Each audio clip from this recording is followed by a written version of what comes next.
dentro de lo que es el CHAP. Entonces, todo lo que tiene que ver con decretos que se generaron, nacieron o afectaron la parte tributaria por efectos de la declaratoria de emergencia económica. Acuérdense que estamos en emergencia económica todavía como una tercera excepcional hasta lo que es el 30 de noviembre. Y ahí verdaderamente vamos a mirar exactamente qué es lo que podríamos llegar a encontrar, todos esos decretos que nos hablan de la parte de las extensiones, de la parte de la incrementación, de la implementación, del apoyo, de la ayuda. Vamos a mirarlos dentro de la estructura de lo que es nuestra temática de nuestra legislación tributaria. Pero como existen no solo para la parte tributaria, sino también existen para la parte económico-social, entonces vamos a tratar de centrarnos solo en los decréticos que afectaron todo lo que tiene que ver la parte tributaria. Tales cuando nacieron, los que ya se cayeron por inconstitucionalidad, los quitaron de una u otra forma, los que quitaron de otro lado, ¿listo? Entonces vamos a mirar hoy todo lo que tiene que ver con los tributos del nivel municipal. ¿Listo?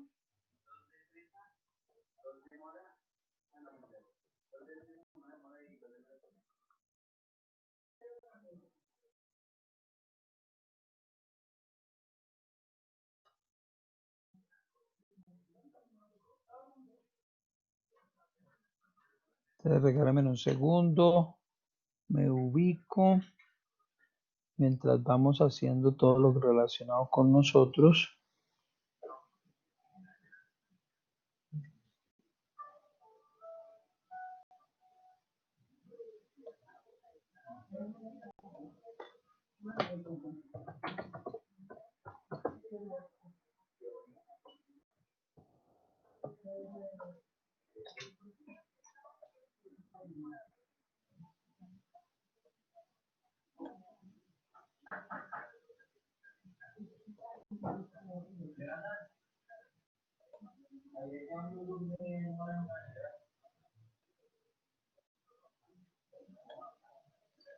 Listo. Entonces vamos a iniciar. Recuerden que existían o existen a nivel Colombia todo lo que tiene que ver con una serie de compromisos de los ciudadanos en lo que tiene que ver con la parte... espérate un minutico que lo que coloqué, me faltó colocar otra cosa. Acuérdense que esos decretos que tienen que ver con eso lo vamos a mirar como nacional, departamental y municipal.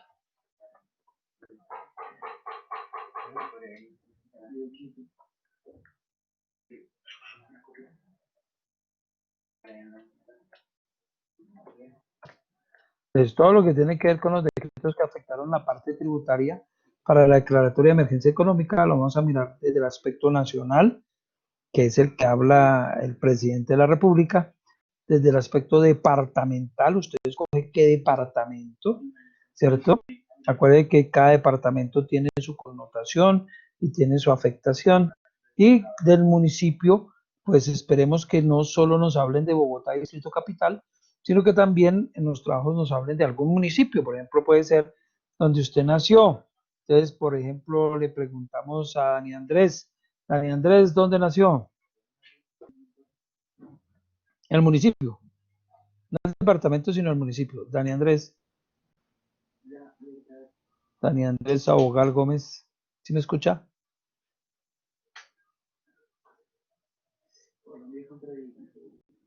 ¿No? O bueno, otro compañero, por ejemplo, Jesús Darío Herrera Cuello. Sí, señor, cuéntemelo todo. Jesús Darío, ¿dónde nació usted? ¿En qué municipio? Profe, yo soy de acá de la ciudad de Montería, departamento de Córdoba, región Caribe. Listo, eso está muy bien. Nada más ni nada menos que Montería. Bueno, entonces tú nos puedes hablar, es la afectación y los decretos que pudo haber sacado el alcalde de Montería. ¿Listo? Y tú nos puedes hablar de lo que afectó en tu trabajo. Y para que si sales en ese día favorecido, pues nos comentes aquí qué afectó todo lo que tiene que ver el departamento de Córdoba. Ah, pero la nación sí tiene que ser la misma para todos, ¿sí me hago entender? Pero, por ejemplo, gracias, Jesús Darío. Entonces, por ejemplo, Laura Valentina, ¿dónde nació? Laura Valentina, Laura, Laura. Profe, aquí Bogotá. Bueno, entonces usted habla de Bogotá, Distrito Capital. O sea, todos los impuestos que hizo, que sacó, que generó en un momento determinado la señora alcaldesa, ¿sí? Como tal. Entonces, para que no se vayan a complicar en cuanto a lo que tiene que ver los decretos que afectaron la parte tributaria por la declaratoria de emergencia económica, pero a nivel nacional, pues todos hablan de nuestro señor presidente departamental, de nuestro gobernador dependiendo del municipio en que estamos nosotros. Puede que todos estén en una ciudad capital, pero puede que no sean de esa ciudad capital. Entonces, en donde nacieron, siempre va a haber un municipio, así hayan nacido en una vereda, en un corregimiento antiguo o algo por el estilo. Entonces, siempre vamos a nacer en un municipio como tal.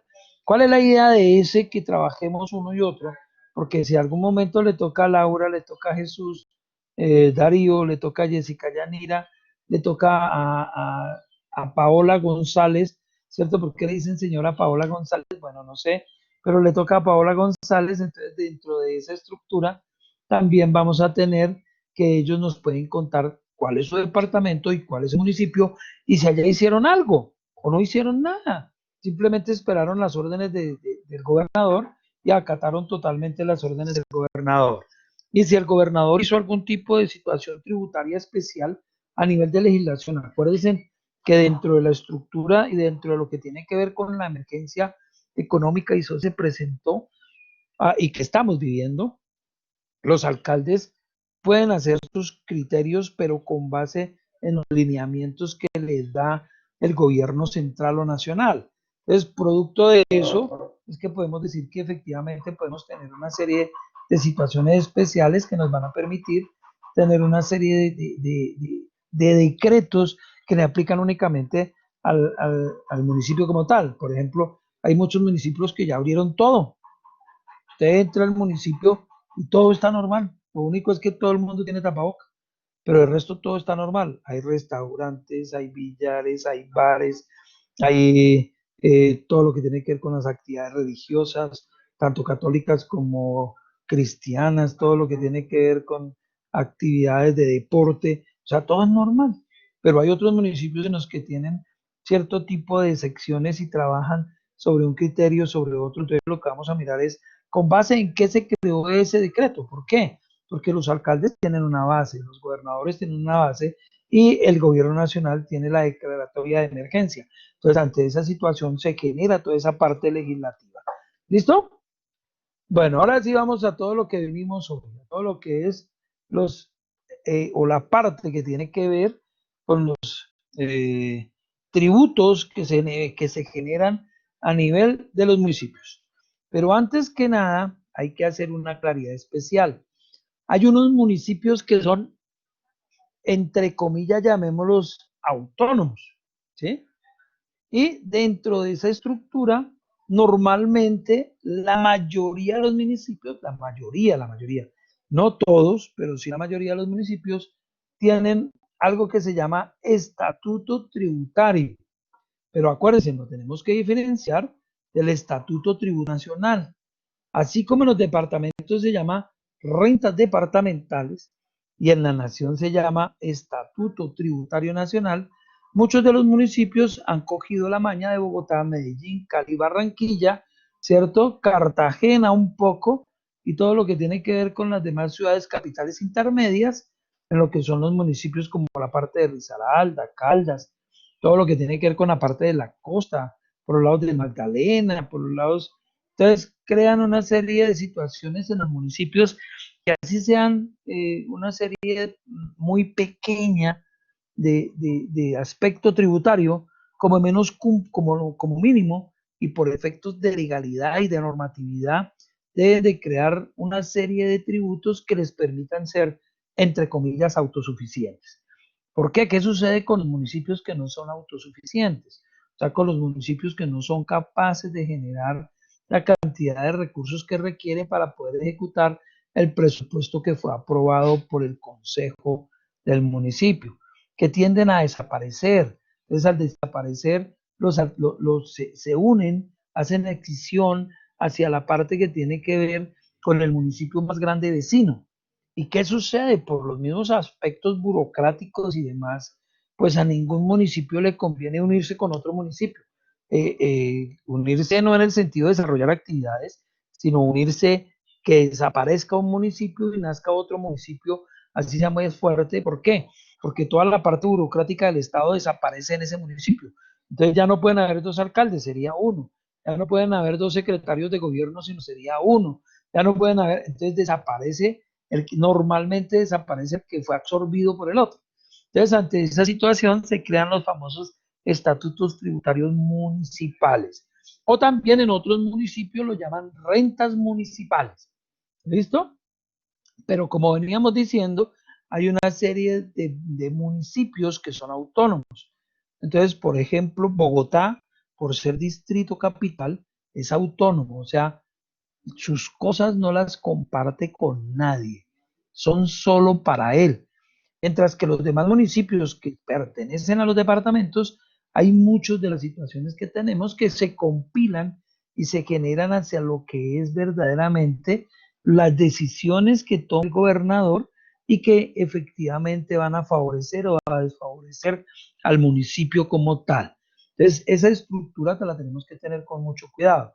Por ejemplo, Cartagena de Indias y lo que tiene que ver con San Andrés, Islas y todo lo que tiene que ver con la isla pequeñita Providencia, ¿cierto? Obligatoriamente son capitales autónomos y especiales. Entonces, ¿por qué especiales? Porque unos son distrito capital, porque los otros son turísticos y hoteleros, y porque los otros son, que los llaman en este momento, municipios que tienen que ver con la parte ecomarítima y de defensa de lo que son la parte de la naturaleza como tal. Entonces, ellos son autónomos, no comparten con nadie. Lo que gana San Andrés es para San Andrés, lo que gana Providencia es para Providencia, lo que gana Cartagena es para Cartagena, lo que gana Bogotá es para Bogotá. Pero puede que otros municipios sí compartan con la cabecera departamental. ¿Listo? Hasta ahí más o menos con orientación que estamos dando hacia los niveles de los municipios, ¿o hay algún tipo de duda? Pablo Profe, Adolfo, dime. ¿cómo un municipio puede independizarse hacia esos tributos? O sea, que sean, digamos, en un ejemplo como Bogotá. ¿Qué proceso deben de hacer o si me puede colaborar con eso? Sí, sí, los municipios como tal tienen que tener cierto grado de independencia por efectos de la declaratoria de la calidad de municipio. Es dependiendo la cantidad de habitantes que tengan en su censo electoral, ¿sí? Dependiendo la cantidad de personas que desarrollen actividades económicas y dependiendo la actividad que desarrollen, entre comillas, las tres actividades básicas generales que tienen que ver con industria, comercio y servicios. Entonces, producto de eso, el municipio mira que qué tan grande es. Por ejemplo, el municipio de Medellín no ha podido ser todavía municipio independiente, ni el municipio de Cali, ni el municipio de Barranquilla, todavía no han podido ser independientes. ¿Por qué? Porque no tienen todavía la estructura básica suficiente para poder su presupuesto ser generado solo por ellos, su presupuesto. Entonces, cuando ya tienen autonomía de que su presupuesto se lo generan solo ellos, no por regalías que reciben, ni por comportamientos o distribuciones de lo que tiene que ver con IVA, con renta a nivel nacional, entonces automáticamente pueden empezar a hacer el procedimiento primero ante la gobernación y después ante la nación para que los decreten que son municipios no comunes ni pequeños, sino que tienen algún carácter especial. Entonces ahí sí pueden ser autónomos, de lo contrario, siguen dependiendo y participando con muchos criterios hacia lo que tiene que ver con el departamento como tal. Por ejemplo, Bogotá no le pone cuidado a lo que diga el gobernador de Cundinamarca y a veces pelea hasta con el presidente de la República. ¿Pero por qué? Porque él tiene su autonomía constitucional, ¿no? Tiene que ver con una ley que se tramita ante lo que es las asambleas para que la asamblea le den autonomía y luego la tienen que ratificar ante el Congreso de la República para que el Congreso de la República sí le dé la carácter de municipio autónomo. Y hay como una independencia del departamento, pero es un alto riesgo para los municipios pequeños, ¿no? Por ejemplo, Cali todavía no se ha podido independizar ni Jumbo, ni la parte que tiene que ver con donde está el aeropuerto, ¿cómo es que se llama? Eh, la parte de Palmira. Todavía no se ha podido independizar. ¿Por qué? Porque verdaderamente su presupuesto no lo ha permitido. Y también tiene que ver con cosas de voluntad política, ¿no? Cuando los políticos son suficientemente fuertes y toman cierto tipo de decisiones, pues verdaderamente puede estar ahí dentro de esa estructura. ¿Listo, Mario? Vale, profe, gracias. Listo. Bueno, pues. Entonces, vamos a mirar todo lo que tiene que ver con la generalidad de la parte y de lo que tiene que ver con los tributos que tienen que ver a nivel de los municipios. Como estructura general, dentro de esa estructura, vemos que hay algo que llamamos o que debemos de tener como deber de ciudadano y obligación tributaria. ¿Sí? Entonces sabemos que es deber de las personas y de todos los contribuyentes que habiten una región contribuir a los gastos de inversión y que el Consejo lo tiene que empezar a crear en aras de justicia y equidad. Si miran eso, es lo que dice la Constitución política con relación a lo que tiene que ver con la creación de algún tipo de tributo, ¿correcto? ¿Sí? Y dentro de eso tenemos que para muchos, como veníamos hablando, tienen autonomía. Esa autonomía generada por efectos de una normatividad departamental acompañada de una normatividad que tiene que ver con la nación, con base en la constitución política y todo lo que tiene que ver con los regímenes especiales que tienen a nivel fiscal ese departamento cuando adquiere esa autonomía. Pero esa autonomía la obliga a que tiene que tener muchas cosas, ¿cierto? Y normalmente la administración de los tributos, ¿cierto? Le corresponde a la administración tributaria municipal, normalmente. Y la compilación de esos tributos los tiene que hacer cada una de las unidades de Hacienda en cada uno, o las tesorerías, no sé cómo los conocen ustedes, en lo que tiene que ver con los municipios como tal. Y dentro de esos que tenemos que ver y que pueden ser de pronto a llegarse a compartirse o a no compartirse con los departamentos a los que le toca compartir con departamentos y a los que no porque son autónomos, sí tenemos los siguientes tributos que más o menos son los que podrían llegar a estar vigentes en este momento en todo el país. El primero que tenemos es el famoso impuesto predial unificado. ¿Sí? Como criterio, no, porque es 100% del municipio. O sea, cualquier municipio, independiente de lo que sea, nunca lo va a compartir ni con el departamento ni con la nación. ¿Listo? Entonces tenemos todo lo que tiene que ver con la parte del impuesto predial unificado. ¿Pero qué es el impuesto predial unificado? Entonces, ¿quién me puede hablar de lo que es el impuesto predial unificado? En generalidad, ¿no? En generalidad. ¿Quién? Un voluntario. ¿No hay voluntarios hoy? Sí. Vamos a tener uno voluntariamente obligado. Bueno, Estefanía Rodríguez, cuéntanos. Profe, dice que el impuesto predial unificado es un gravamen que se genera pues por la posesión de algún predio que se tiene, ya sea de carácter urbano o rural dentro del municipio, y pues también este puede ser ya sean locales, lotes, parqueaderos, casas, apartamentos o entre otros. Bueno, muy bien. Esa es una gran generalidad. Muy bien, muy bien. Pero ¿quién nos puede ampliar eso del famoso impuesto predial unificado? ¿Por qué es unificado? O sea, ¿qué razón es la que se tiene para poder creer que el impuesto predial es unificado? Y es en todos los municipios, ¿no? En todos, no es en solo Bogotá, Medellín, Cali, es en todos los 1542 municipios que tenemos. Ahí es donde verdaderamente tenemos predial unificado y todo lo deben de cobrar.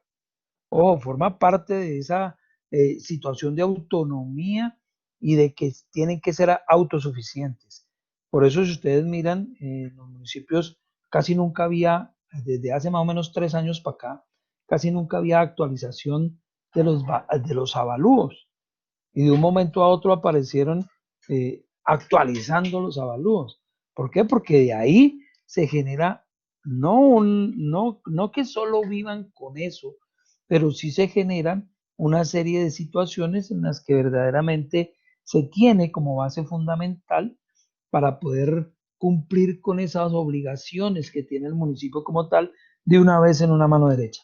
Pero que todos tienen variaciones diferentes de acuerdo a lo que es el consejo, ¿no? En unos dan más oportunidades de pago, en otros dan más descuentos de pago, en otros solo dan 2 oportunidades de cancelación, o si se pasan esas 2 cancelaciones, tienen que mirar y participar hacia los niveles de pago de sanciones, multas, intereses de mora que son sumamente onerosos ahora en el Estado porque están pegados un punto abajo de lo que son los intereses de usura.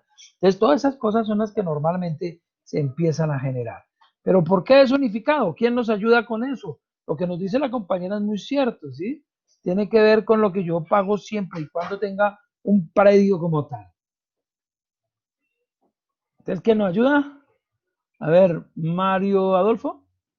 Mario Adolfo. Profe, no tenía una consulta. Qué pena Dime. No me salgo del tema, pero digamos, ¿eso varía según si es persona jurídica o persona natural? No, para nada, para nada. Imaginémonos que tú tienes una empresa y tienes un, un bien, porque va sobre los bienes, tal y como nos dijo ahorita la compañera, ¿cierto? Entonces tú tienes un bien y tú lo tienes como empresa, entonces tiene como base fundamental, ahorita lo miramos, ¿cierto? Dentro de su elemento, el avalúo. Entonces usted lo puede evaluar o se lo avalúa técnicamente hasta por un 50% de su valor real, hipotético en el mercado, ¿cierto? Se lo evalúa todo lo que tiene que ver con la unidad de catastro. Influye todo lo que tiene que ver el Agustín Codaxi, influye todo lo que tiene que ver en dónde se encuentra, influye todo lo que tiene que ver de quién está dentro de una estructura, influye la estratificación en varios sectores. Bogotá, por ejemplo, perdió la estratificación para cobrar hacia los niveles de 4, 5, 6, estratificación 4, 5, 6, pero aplica sobre avalúos. Entonces, un bien o un predio o algo relacionado con propiedad horizontal que se tenga en cierto tipo de monto, quiere decir que puede llegar a ser estrato 1, 2, 3, 4, 5, 6. Acuérdense que aquí no hay sino estrato 6 únicamente. El que diga que está en estrato 7, 8, 9 o 10 es mentira. Mario Adolfo, ¿qué me iba a preguntar? Bueno, profe, lo que tengo entendido es que eran 4 impuestos y estos lo que hicieron fue que se fusionaron. Era impuesto predial, impuesto de parques y, ¿cómo se llama? Arborizaciones. Arborización, Sí.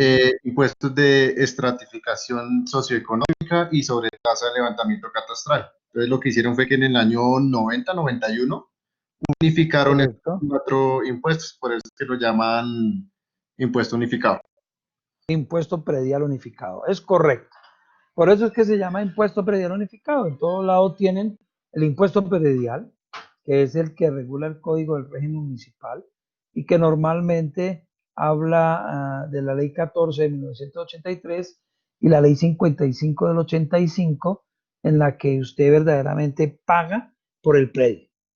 Pero para muchos lados también tiene el impuesto de parques y arborizaciones, bien sea parques, porque trabaja hacia los niveles de grandes capitales o cabeceras municipales, y arborización, porque en todo lado están protegiendo todo lo que tiene que ver con la parte hídrica en el mundo y especialmente en Colombia. Todo lo que tiene que ver con el impuesto de estratificación socioeconómica creado por la Ley 9 del 89, en la que nacía el estrato 1, 2, 3, 4, 5 y 6, y que los chicaneros decían que pertenecían al estrato 8, 9 o 10, pero eso nunca ha existido. Y luego viene lo que es la sobretasa de levantamiento catastral a que se refiere la Ley 128, y la ley novena del 89. ¿Qué es esa sobretasa del levantamiento catastral? Entonces, eso es lo que tiene que ver con la actualización de los catastros. Entonces, yo no sé si ustedes se han dado cuenta que a veces pasan y miran la casa, y entonces ya le colocan casa que era de un piso, ahora es de dos. Entonces ya subió su nivel de avalúo, su nivel de avalúo. Casa que antes no tenía fachada bonita y ahora la tiene muy elegante, entonces ya subió en su avalúo. Casa que antes era en madera y ahora la hicieron de material, entonces ya subió en su valor, y eso es lo que hacen normalmente dentro de la estructura en lo que tiene que ver con la sobretasa al levantamiento catastral, que hace que efectivamente tenga un avalúo más actualizado. Y producto de esto es que en muchos sitios los avalúos han subido. Y si usted lo mira, entonces usted va y se queja y dice, pero ¿cómo me van a colocar que yo tenga que pagar 2 millones de pesos, 3 o 4 millones de pesos por efectos del predial? Y le dicen, bueno, entonces, ¿cuánto vale su casa? Entonces la casa está evaluada en 200, 300, 400 millones de pesos. Y le dicen, pero es que su casa vale 200 millones de pesos, le damos 200 millones de pesos por su casa. Y luego me dice, no, usted está loco, mi casa vale 800 millones, 600 millones. Entonces le dicen, ¿sí ve? Eso es lo que usted tiene que pagar por efectos de esa parte que está evaluada. Entonces, normalmente eso es lo que figura y aparece dentro de la estructura de lo que nosotros tenemos como los impuestos predial. ¿Listo? Para el compañero, entonces se apaga durante todo el proceso. El periodo gravable es el mismo para todo el mundo. Ojo, el periodo gravable va entre el 1 de enero al 31 de diciembre del respectivo año. O sea, normalmente todo lo que tiene que ver con el predial, cada año debemos de estar haciendo la contribución respectiva. ¿Listo?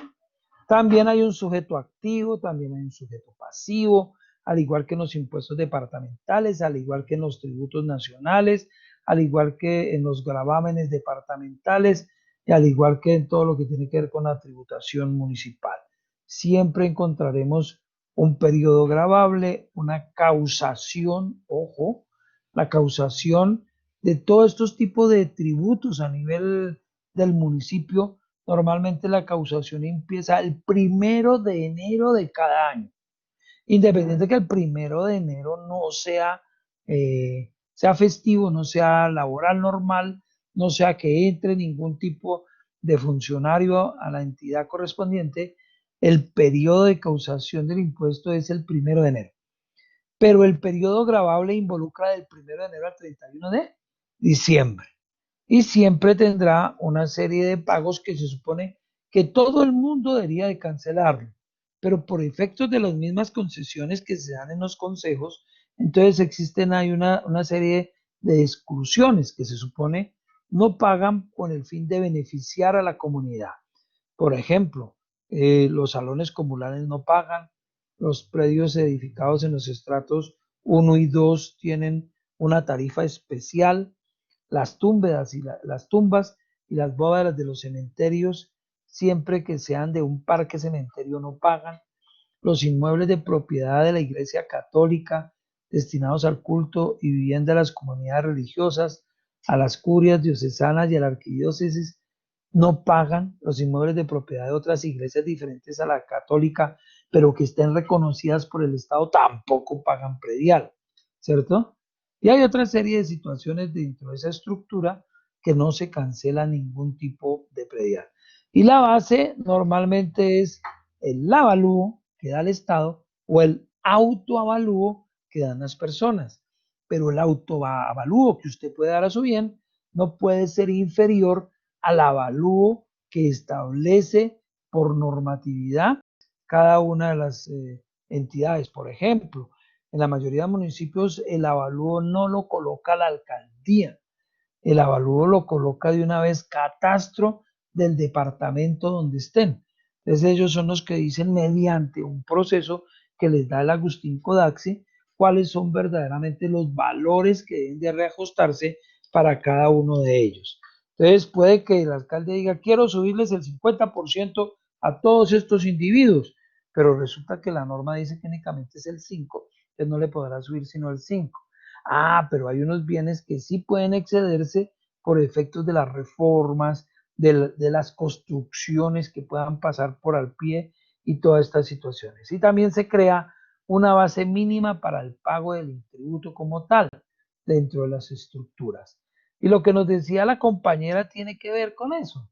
Entonces pueden haber predios que sean rurales residenciales, pueden que sean rurales institucionales, recreativos o de zonas verdes metropolitanas, pueden que sean pequeñas propiedades rurales destinadas a la producción agropecuaria, pueden que sean suburbanos, suburbanos residenciales, urbanos edificados residenciales en uno de los estratificaciones que se tenían y que comprendían entre menos de 70 y más de 70 metros cuadrados, especialmente lo que tenía que ver con la propiedad raíz, todo lo que tiene que ver con los industriales de alto impacto, los industriales de medio impacto o los industriales de bajo impacto, todo lo que tiene que ver con los comerciales zonales o los comerciales locales, todo lo que tiene que ver con la parte de lo que la norma dice que son comerciales a nivel metropolitanos, todo lo que tiene que ver con entidades del sector financiero y con las entidades industriales y comerciales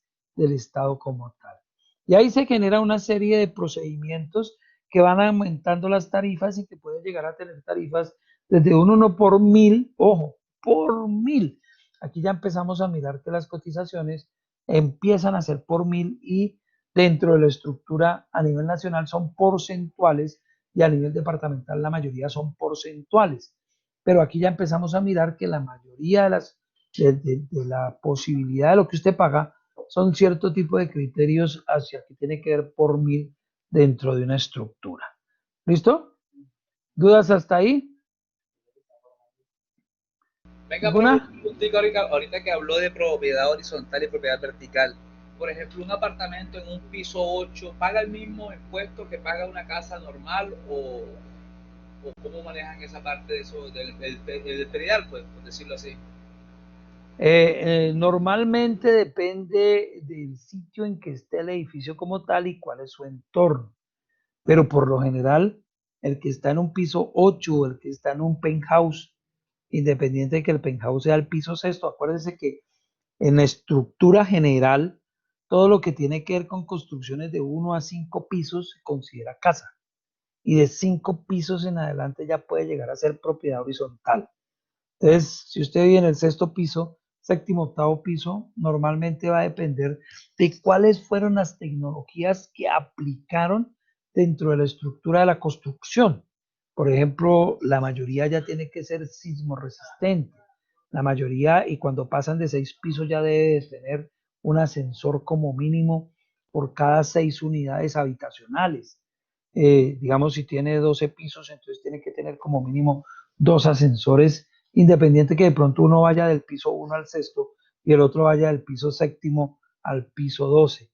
Entonces ahí ya empiezan a hacer los cambios y por lo general pagan más que una casa, pero dependiendo también la casa cuánto terreno tenga, porque puede usted vivir en un octavo piso y puede tener un apartamento de 57 metros cuadrados y puede que en la casa, en solo la casa, podemos estar hablando de 100, 200, 300 metros cuadrados. Entonces se crean una serie de expectativas entre qué es y separan básicamente lo que es propiedad horizontal, porque se supone que la propiedad horizontal está mejor confeccionada y con mejores terminados que lo que tiene que ver con las casas común y corriente. Aunque hay unas casas que están muy bien terminadas y otras casas que están pésimamente y unos edificios como por ejemplo lo que ocurrió en el Space en Medellín, que estaban tan mal hechos que no valían nada en realidad. Entonces, todo ese tipo de cosas son las que verdaderamente se tienen que evaluar, pero no necesariamente porque usted esté en el piso 8 va a pagar un poco más, a veces paga un poco menos por la cantidad de metros cuadrados que tiene verdaderamente de construcción y es lo que lo hace valer. Me explico, o sea, un apartamento con 70 metros cuadrados no vale lo mismo que un apartamento con 100 metros cuadrados. O los apartamentos que están haciendo ahora, que son, digo yo, con el respeto de todo el mundo, que son las mini alcancías, ¿cierto? Entonces, en las que hay 49, 50, 52 metros cuadrados y que mediante los procesos de arquitectura e ingeniería le sacan 3 alcobas, una cocina, 2 baños, ¿cierto? Sala de estar, sala normal, comedor, y usted lo mira y existen, pero usted va y mira y dice verdaderamente, bueno, sirve para colocar un comedor para 2 personas, entonces el día que nazca su hijo ya no lo podrá colocar ahí, o si no le toca comer por espacios. Entonces, de todas maneras, dependiendo de esa área y dependiendo de esas situaciones, es que llegaría a cancelar un poco más, de pronto igual o de pronto un poco menos a una casa común y corriente. ¿Listo? Sí, señor, sí, ya quedó claro. Listo, Jesús Darío, muy bien. Bueno, entonces vamos a seguir con nuestros criterios a lo que son los tributos. Impuesto de industria y comercio, otro 100% puro de los municipios. Ojo, 100% puro de los municipios. Tenemos impuesto de industria y comercio, a excepción de Bogotá y los casos especiales, ¿no? En los que tienen autonomía. Entonces, el impuesto de industria y comercio es de cualquier municipio y nadie se lo quita, no lo tiene que compartir y son los dineros con los cuales ellos desarrollan su actividad social. ¿Quién me puede decir qué es eso del impuesto de industria y comercio como un segundo impuesto generado hacia lo que son los impuestos municipales? ¿Quién? A ver, Giselle Tatiana. Oh, revivió Giselle, eso está muy bien. Hola, profe, ¿cómo se llama? Me quería dejar participar. Profe, No, mentira. de Sigue, impuestos de después me habla Jenny. y comercio dice que es el que se encarga de gravar la actividad industrial, comercial o de servicios, sea de forma ocasional o permanente, con o sin establecimientos. Pues literalmente, según lo que entiendo, son los que pagan los locales comerciales, ¿cierto? Normalmente pagan los locales Que se hace en comerciales. Cámara de Comercio. Bueno, ahí hay una estructura diferente a nivel de lo que es la legislación tributaria en Colombia, ¿no? Una cosa es el registro mercantil y que permite desarrollar cierto tipo de actividades lícitas en todo el territorio nacional, que es lo que se paga en las cámaras de comercio y que se paga cada año en un promedio de los 3 primeros meses, bueno, a excepción de ahorita en la pandemia que se amplió casi hasta el mes de agosto, finales de agosto, en las cuales las empresas podían hacer la renovación oportuna, pero normalmente está dado casi al primer trimestre del año. Ahí se tiene que hacer la renovación y tiene que ver con la legalidad de poder actuar para el desarrollo de sus actividades. Y el impuesto de industria y comercio depende de muchas otras cosas. Por ejemplo, si estamos en Bogotá y en las principales cabeceras de departamento, a nivel de las capitales grandes de departamento, normalmente las cámaras de comercio tienen convenios con las secretarías distritales de Hacienda o con la Secretaría de Hacienda Distrital, en las cuales, municipal, en las cuales normalmente cada que una persona se inscribe, automáticamente la inscriben al RUT y automáticamente la inscriben al registro que llaman RIT en generalidad, al registro tributario municipal. Entonces, dentro de esa gran generalidad, se crean dos diferencias, pero que, como dice la compañera, es lo que se tiene que hacer a nivel de lo que es en la industria y comercio. Me explico. Si no hay registro en Cámara de Comercio, casi que nunca puede desarrollar una actividad de comercio, industria o servicios. Listo, ¿qué más nos ibas a comentar? Y ya le doy la palabra a Jenny Paola. ¿Qué más nos ibas a comentar? Giselle. Giselle Tatiana. No, profe, ya, eso era todo. Bueno, listo, está bien. Entonces ahora, dime, Jenny. ¿Jenny era? Sí. Jenny Paola, cuéntame.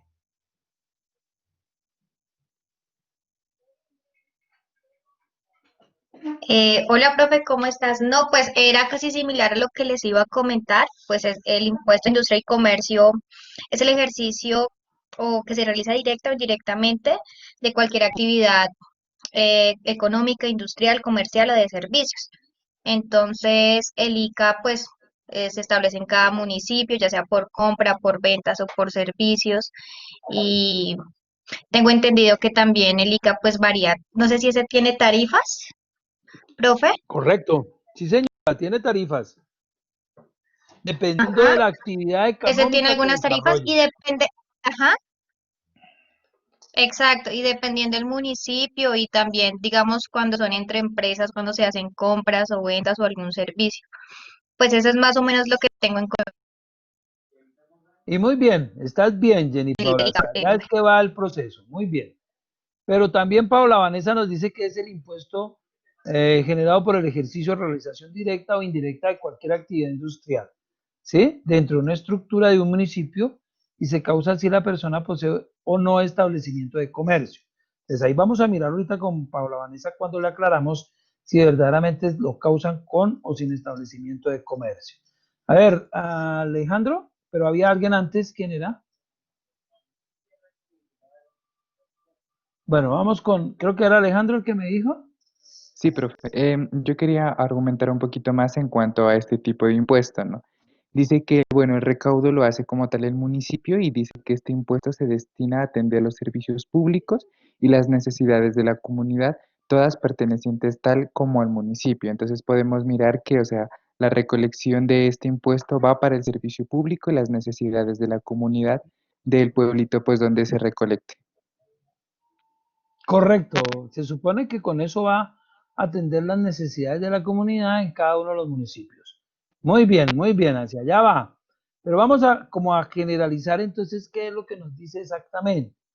Entonces, normalmente el impuesto de industria y comercio va acompañado de otro impuesto, que normalmente se llama el de avisos y tableros, que es un impuesto complementario a la actividad, pero no lo que tiene que ver con publicidad exterior, sino como con el letrerito pequeño que debe tener en la fachada o que, por ejemplo, en los centros comerciales tiene en el ingreso del almacén, no en el interior, porque el interior forma parte de la publicidad visual que le permite a cada uno de los clientes mirar sus actividades, sino el que está como en el espacio público, llamémoslo así, pero no salido, ¿no? Porque también prohíben que usted invada el espacio público colocando avisos que tengan que ver con su actividad. Y ciertas profesiones es castigado como un elemento de falta de ética profesional el generar cierto tipo, especialmente lo que llaman profesiones liberales, el generar cierto tipo de publicidad en andenes, en vallas, en paredes. Eso es antiético para cierto tipo de sociedades, perdón, de actividades que desarrollan cierto tipo de personas, especialmente en lo que tiene que ver con la parte de las profesiones liberales, por ejemplo, los abogados, los contadores, los administradores de empresas, los administradores de salud, los administradores de negocios internacionales, todo lo que tiene que ver con esa parte, está muy limitada la forma en que verdaderamente puede llegar a ser en algún momento un tipo de publicidad. Pero entonces normalmente hablamos de que el impuesto de industria y comercio normalmente hace referencia a las actividades como tal que se genera, o sea, las actividades industriales, comerciales y de servicios. Y su complemento, o tiene su parte complementaria, con el impuesto de avisos y tableros, que también es autorizada por una ley, ¿no? Viene la ley 1421 de 1993, vienen decretos desde muy viejos ya por allá desde el año 1913, que hacen que verdaderamente el impuesto de industria y comercio siempre cobre. Lo que pasa es que, como decía el compañero, en cierto tipo de municipios o en cierto tipo de pueblitos casi no lo cobran. Son muy poquitos los que lo pagan, casi no lo vigilan. Usted puede tener una actividad como de una tienda y puede decir que vendió únicamente 5 millones en el año. Resulta que puede haber vendido 5 millones de pesos solo en la feria del pueblo, porque no hay pueblo que se respete que no tenga feria. Entonces, en la feria del pueblo. El hecho generador, pues está dado sobre el impuesto de industria y comercio y recuerde que está constituido por la realización directa o indirecta, como nos decía la compañera y como nos comentaba nuestra compañera Paola Vanessa, ¿cierto? Que pueden hacerse en forma directa e indirecta de cualquier actividad industrial, comercial o de servicios y que tenga que ver con actividades únicas y exclusivamente que se desarrollen en la jurisdicción del municipio. Si usted vende en otro municipio, ya tendrá que mirar cómo hace para poder tener y venderle y pagarle a ese municipio. Pero normalmente usted debe pagar es donde usted genere la actividad. Si usted la genera en 5 municipios, debe pagar en 5 municipios. Si usted genera la actividad en 2 municipios, debe pagar en 2 municipios. Estamos hablando del impuesto de industria y comercio. ¿Sí? Y normalmente dice la generalidad de la ley que eso que se paga en el municipio, ya sea que se cumpla de forma permanente u ocasional, en inmueble determinado, con establecimiento de comercio o sin ellos, que era lo que nos comentaba nuestra compañera Paola Vanessa, ¿cierto? Entonces, no necesariamente, por ejemplo, los veterinarios, entonces no necesariamente van y prestan servicios, pero los contactan en su oficina, pero se van para el campo. Entonces, no necesariamente están hablando de un establecimiento de comercio, o sea, la tienda, la miscelánea, donde está el café, donde está el de pizzas, el de hamburguesas, el que vende las empanadas, las arepas, ese no, sino también el que usted tenga y tenga una oficinita en el fondo de su casa, en el segundo piso, en el tercer piso de otro edificio, y ahí atienda, verdaderamente debería estar cancelando el impuesto de industria y comercio. ¿Listo? ¿Hasta ahí hay alguna duda? ¿No? Bueno, nos dicen Kerin Gemima, nos dice que el impuesto de comercio debe ser pagado por todos los industriales, comerciales y prestadores de servicios, sean personas naturales o jurídicas, que desarrollen una actividad sujeta a dicho impuesto. Correcto, muy bien, Kerin Gemima, porque verdaderamente lo que se está buscando es que alguien que tenga algo, que desarrolle una actividad, contribuya con cancelarle al municipio, pues para que el municipio pueda solventar. Además debe ser de cultura tributaria ciudadana el que verdaderamente haga eso. Pero la norma aclara cuáles son las actividades de industria. Esas actividades de industria son la producción, la actividad industrial, lo que llaman, consideran, de acuerdo a la normatividad, actividad industrial, tiene que ver con la actividad de industria, la producción, la extracción, fabricación, manufactura, confección, preparación, reparación, ensamblaje de cualquier parte de materiales, de clase de materiales y bienes, y en general cualquier proceso de transformación. Ojo, la clave está en que por elemental que éste sea. Eso es lo que considera a nivel de industria y comercio y a nivel de la generalidad de la ley, todo lo que se considera una actividad industrial. Entonces recuerden, la industria, la producción, la extracción, la fabricación, la manufactura, la confección, la preparación, reparación y ensamblaje de cualquier clase de materiales y bienes, y en general cualquier proceso de transformación por elemental que ésta sea. Entonces, por ejemplo, imaginémonos algo así como para activarnos a esta hora. Entonces a alguien le dio por coger un pedazo de carne molida. Ese pedazo de carne molida le echó o lo mezcló con cebollita y después lo puso a asar, le puso un pan, queso, un poquito de cebolla ya aparte y le echó unas salsas. Entonces estamos hablando que él desarrolla posiblemente una actividad industrial porque hizo una transformación por el mental que ésta sea, ¿cierto? Pero la vendió él mismo. Entonces desarrolló una actividad comercial. ¿Por qué? Porque vendió algo en ese momento. Entonces está desarrollando una actividad comercial.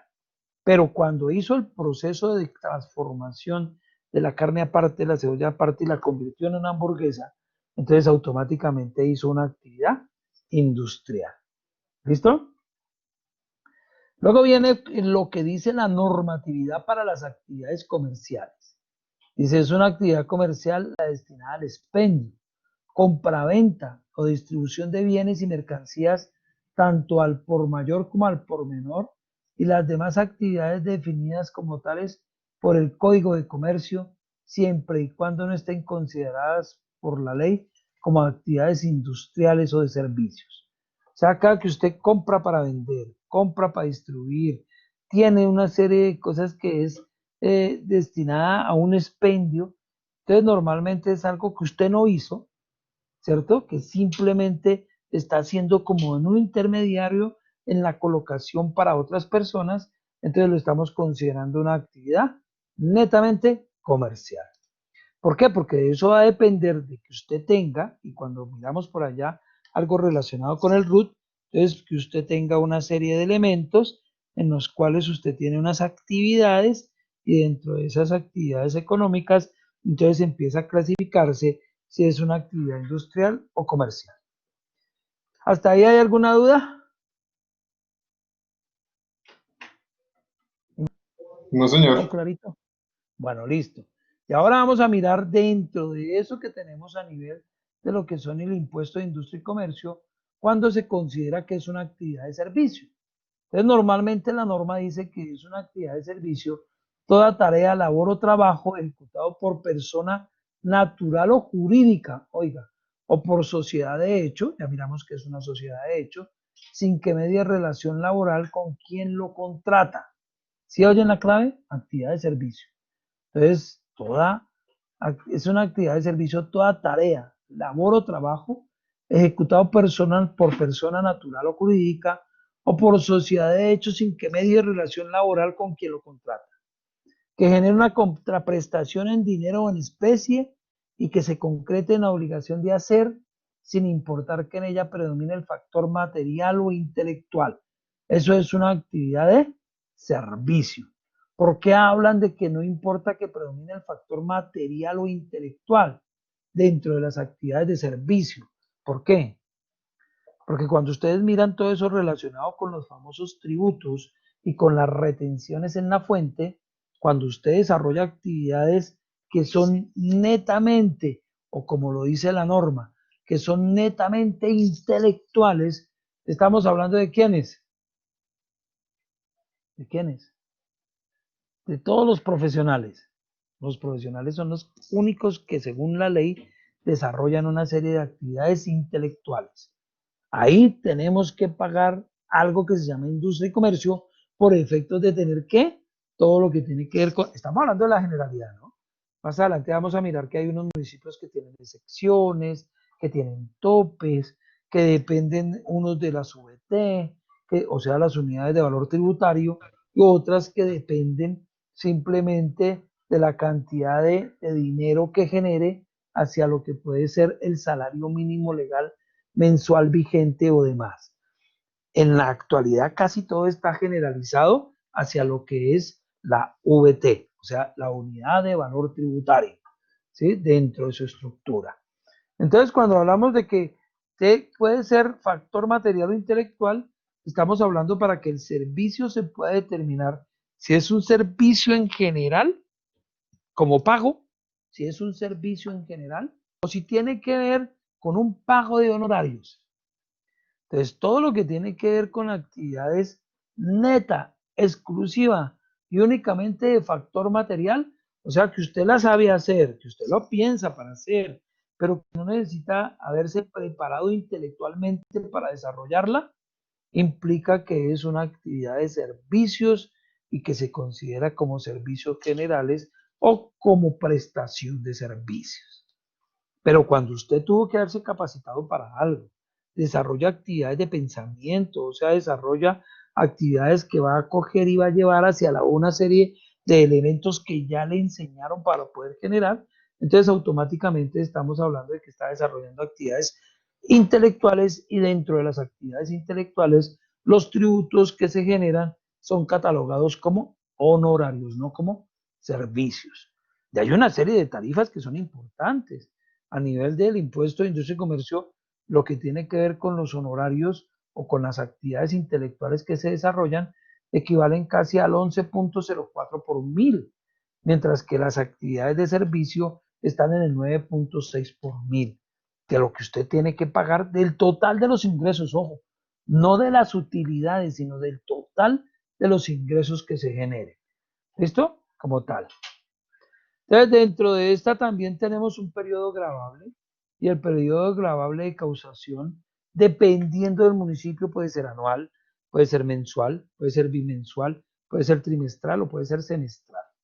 La causación del impuesto, como en todas las generalidades y de acuerdo a la normatividad, esta causación del impuesto, dependiendo de la estructura que se tenga del periodo gravable, también va en cada uno de esos periodos gravables como tal. Si es trimestral, pues es trimestral. Si es bimestral, es bimestral. Si es cuatrimestral, es cuatrimestral. Y al igual que en todos los lados de los tributos como tal, existen una serie de tributos que son consideradas actividades que no están sujetas. O sea, que por más de que usted desarrolle algún tipo de esa actividad de industria, de comercio, de servicios, no va a tener que pagar nunca industria y comercio. Estamos hablando a nivel general. Entonces, lo primero que aplica es la producción primaria agrícola, ganadera y avícola, sin que se incluya la fabricación de productos alimenticios o de toda industria donde haya un proceso de transformación, por elemental que sea. Entonces, por ejemplo, usted tiene una actividad y vende la leche, pero tal y como la sacó de la vaquita. Entonces, no debería de pagar ningún tributo por industria y comercio. Pero si usted le da por hervirla y echarle azúcar para que salga leche azucarada, entonces automáticamente ya hay un proceso de transformación elemental que lo va a clasificar en una de las actividades de industria, comercio o servicios como tal. Todo lo que sea destinado a la exportación tampoco paga en la generalidad, a excepción de ciertos departamentos que excluyen totalmente, como por ejemplo el caso de San Andrés y Providencia, ¿cierto? Allá no son dedicados a la exportación, sino por su mismo criterio de comercio, pues allá nadie paga ningún tipo de tributo como tal y se vive desde otro tipo de situaciones que se generan a nivel de lo que es la industria, especialmente el comercio y los servicios, incluyendo todo lo que tiene que ver con los servicios hoteleros. Otra que no paga somos nosotros. ¿Quiénes somos nosotros? Así, todo lo que tiene que ver con la educación pública, las actividades de beneficencia, culturales y no deportivas, y todo lo que tiene que ver con actividades de educación, ¿cierto? Las actividades desarrolladas por sindicatos, por las asociaciones de profesionales y gremiales sin ánimo de lucro, por partidos políticos y los servicios prestados por hospitales adscritos o vinculados al Sistema Nacional de Salud. Ninguno de ellos paga nada por lo que tenga que ver con industria y comercio, independiente de qué es lo que esté haciendo en un momento determinado en lo que es el municipio como tal. ¿Hasta ahí hay alguna duda, mis amigos? ¿Ninguna? ¿Preguntas? ¿Inquietudes? ¿Ninguna? ¿Queda claro? ¿Súper claro? Bueno, listo. Yo no sé. Pero ahorita es que me tienen que aprovechar por si tienen algún tipo de duda o algo por el estilo. ¿Listo? Dentro de eso también a nivel de lo que son la parte de los tributos, existe algo que se llama el sector de servicios, pero que es un complementario para el sector financiero. En todo lado el sector financiero paga mucho más que el sector de servicios normal, que tiene que ver con únicamente las operaciones que se generen por la oficina en el municipio en que esté. Pero no en todos los municipios hay oficina bancaria. Escasamente en la mayoría estaba lo que era la caja menor de los paramilitares y la guerrilla, que teníamos que ver con el famoso Banco Agrario de Colombia o Caja Agraria de Colombia, que ahora se llama Banco Agrario, ¿cierto? ¿Les acuerdan que no había municipio en el que no hubiera Banco Agrario o Caja Agraria y no había posibilidades de que en algún momento de la vida era donde iban esos grupos a hacer y a sacar el dinero? Producto de muchas actividades, entonces entran también los sistemas de ingresos presuntivos mínimos para cierto tipo de actividades. Entonces, en cierto tipo de actividades como tal, existe la presunción de pagar ingresos por una unidad de cierta actividad como tal. Y se establecen una serie de tablas en donde exista ese tipo de actividades de ingreso promedio mínimo diario por unidad de actividad. Entonces ahí es donde nace normalmente la posibilidad de pagar a los parqueaderos. Entonces los parqueaderos, acuérdense que tienen normalmente o en forma generalizada, ¿sí? Todo lo que tiene que ver con clase A, B y C. Y que la clase A son aquellos parqueaderos promedio ponderado arriendo que tengan dentro de la estructura capacidad para vehículo, tarifas de vehículo que sea superior a 0.25 salarios mínimos diarios. Que las clase B son los que ya no están tan protegidos, no están tan pavimentados, no pertenecen a centros comerciales y que la tarifa son de más o menos 0.10 salarios mínimos diarios, ¿no? E inferiores a 0.25. Pero también tenemos dentro de la estructura todo lo que se llama tarifa mínima de presunción de ingresos para los moteles, residencias y hostales, en los cuales también hay clasificaciones A, B, C, y que también le cobran un promedio diario por cada cama que tengan. Entonces en la A pagarán 15.000 pesos, en la B 8.000 y en la C 15.000 pesos. Los parqueaderos también tienen una tarifa, pero de esa tarifa va a depender de cada municipio. Y todo lo que tiene que ver para los bares también tienen una tarifa de presunción mínima, ¿sí? Y dentro de eso, estamos hablando de industria y comercio, ¿no? Y lo que tenga que ver con esa parte también se clasifican en A, B o C. Y también tiene promedio diario por silla o puesto en lo que tengan los bares. De los A pagan 8.000 pesos, los B 3.000, los C 1.500. Es por eso que también ellos, como tienen que pagar esos impuestos, entonces obligatoriamente, especialmente los clase A, los clase B, los clase C, que son como las tienditas de barrio, es muy complicado poder decirle al señor de la tienda, bueno, usted tiene aquí 8 mesas, entonces son 8.000 más 4 son 12.000 pesos diarios que me paga, entonces tiene que ir a hacer una consignación de 12.000 por 365 días. Entonces queda muy complicado y muy complicado hacerle el proceso, pero normalmente donde los visitan constantemente son en las zonas claves que se tienen para desarrollar ese tipo de actividades. Lo mismo sucede con la renta o lo que es industria y comercio a nivel de presunción o la renta presuntiva que se genera a nivel de industria y comercio para los establecimientos que se dedican a la explotación de juegos y máquinas electrónicas. Entonces también hay tragamonedas, videofichas y cualquier otro sistema que tengan dentro de la estructura pagarán un promedio diario por máquina que tengan instalada. ¿Sí?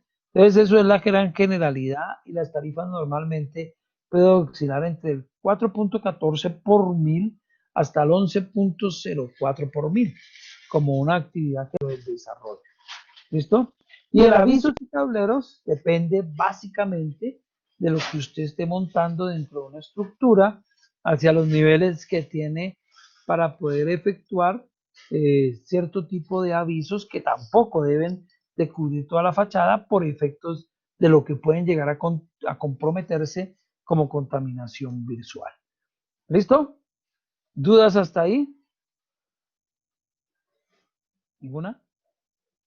Profe, que Dígame, Jorge Eliberio.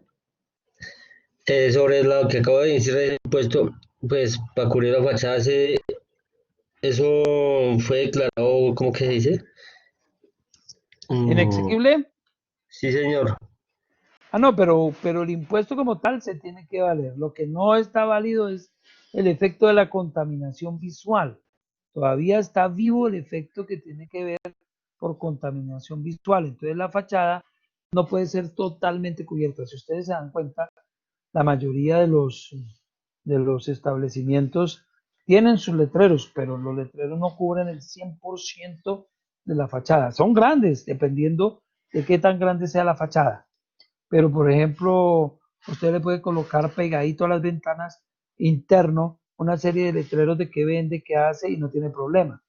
Pero sí está regulado todo lo que tiene que ver con lo que es la parte de lo que son los impuestos complementarios de avisos y tableros. ¿Sí?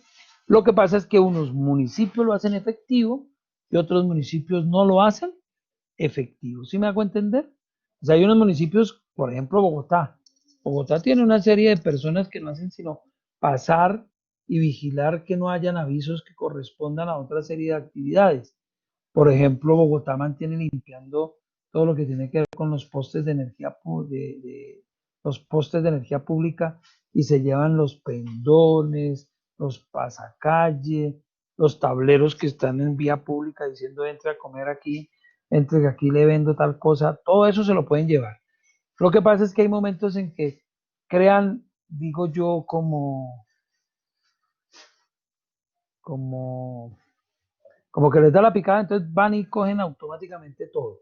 Pero hay otros que verdaderamente hacen los procesos continuos y entonces empiezan a quitar una serie de procedimientos que verdaderamente la gente no cumple con ellos y verdaderamente sí causa cierto tipo, primero, inconveniente de movilidad de movilidad, si está en el piso, o inconveniente visual de tanto letrero grande que le puede afectar a las personas verdaderamente la visibilidad hacia el exterior y el interior del local o todas las demás cosas. ¿Listo? Gracias, profe. Pero si está vivo, si está vivo, si está vigente, tengan cuidado. Si está vigente porque no pueden colocarle a toda la fachada un solo letrero de su empresa. Si ustedes miran, todos son más bien, digámoslo, pequeños en cuanto a la estructura de la fachada. ¿Sí? Internos sí le pintan todo, cosa que cuando abren el almacén usted mira y encuentra de todo, pero interno. Pero en la fachada normalmente está casi que el logo, la sigla o el nombre del establecimiento. Por ejemplo, si han visto como ahora hacen todo lo que tiene que ver con lo que patrocina Postobón, Coca-Cola, Leona, Bavaria, Póker, que antes tenían todos los letreros grandísimos con ellos en las fachadas de los sitios donde las vendían. Y ahora son, digamos, entre comillas, cierto tipo de avisos y tableros que tienen que ver con una razonabilidad, llamémoslo así, a lo que tiene que ver con la parte que verdaderamente se tiene. ¿Listo? Bueno, la próxima clase, si no hay más preguntas, entonces vamos a mirar todo lo que tiene que ver con los demás impuestos que tienen que ver con el municipio.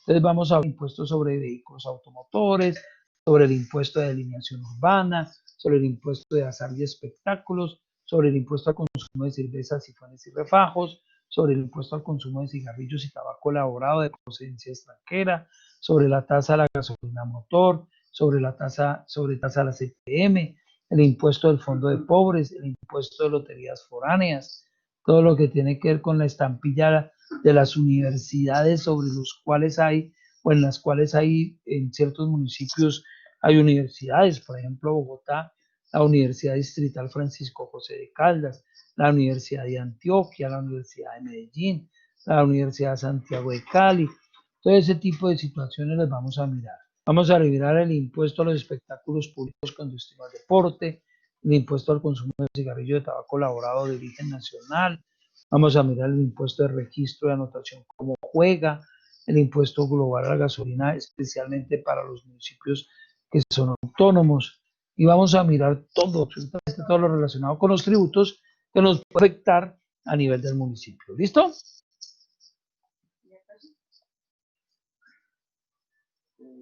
¿Dudas? Ninguna. Me preocupa que estemos 40 nomás. La próxima clase espero que ya hayamos podido solucionar el problema de los compañeros y podemos hacerlo. A ver, Giselle, Tatiana, dime. Profe, una pues, pregunta o sugerencia. ¿Tú el material que nos estás dictando lo subes también a plataforma o cómo en qué Sí, nos basamos para ese lo voy a subir. Tiene que ver con la generalidad de la normatividad municipal. ¿Sí? Y te lo voy a subir también a la plataforma como tal. No te preocupes. Listo, En lo que profe. tiene que ver con semana 5 va a aparecer esa partecita. ¿Listo? Pero la idea no es que manejemos ese criterio general que yo tengo, sino la idea es de que usted averigüe en su municipio cuáles son verdaderamente los tributos que se están manejando. Por eso hablábamos de que, ¿sí? De que esa parte de la investigación no era tanto a nivel nacional, sino mirar a ver si en su departamento le afectó algo y si en el municipio le afectó algo, independiente que usted no viva en el municipio, sino que sea de su municipio. ¿Sí? Pero Para en poder ese entender un caso, poco. ¿cómo, en qué parte podríamos averiguar eso? ¿Nos dan razón en la alcaldía? En la alcaldía. En la Normalmente están en la alcaldía. gobernación. En la alcaldía está todo lo relacionado con la parte que tiene que ver con el estatuto tributario.